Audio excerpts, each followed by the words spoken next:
Wait lang, itigil muna ang pag-scroll. Nararamdaman mo ba na kailangan mo pa ng isa pang bagay para sumaya?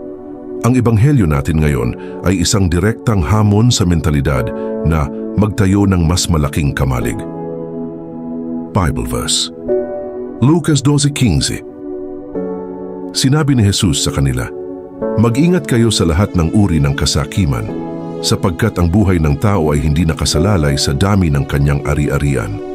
Pagkatapos, nagkuwento si Jesus tungkol sa isang mayaman na nagkaroon ng napakagandang ani. Nagpasya ang lalaki na gibain ang kanyang maliliit na kamalig at magtayo ng mas malalaking kamalig para ipunin ang lahat ng kanyang butil at iba pang ari-arian. Sinabi niya sa sarili, "Ngayon marami ka ng naipong yaman, sapat na sa maraming taon.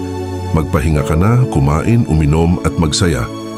Ngunit sinabi sa kanya ng Diyos, "Hangal, sa gabing ito, kukunin na ang buhay mo. Kanino na mapupunta ang inihanda mo?"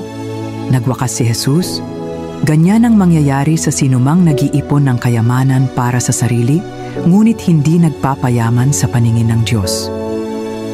Maikling panalangin. Amang nasa langit, tulungan mo po kaming makita ang lampas sa mga bagay lamang ng mundo.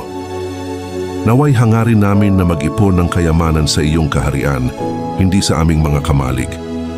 Turuan mo kaming maging mapagbigay sa mga pagpapalang iyong ipinagkaloob. Amen.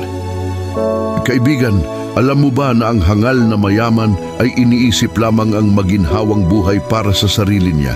Pinaalalahanan tayo ni Jesus na ang tunay na yaman natin ay hindi nasusukat sa kung ano ang pag-aari natin, kundi sa kung paano natin ginagamit ang ating buhay at yaman para bigyang puri ang Diyos at tulungan ang kapwa. Ano ang isang maliit na gawaing pagiging mapagbigay na kaya mong gawin ngayon para magpayaman sa paningin ng Diyos? Ibahagi mo sa comments.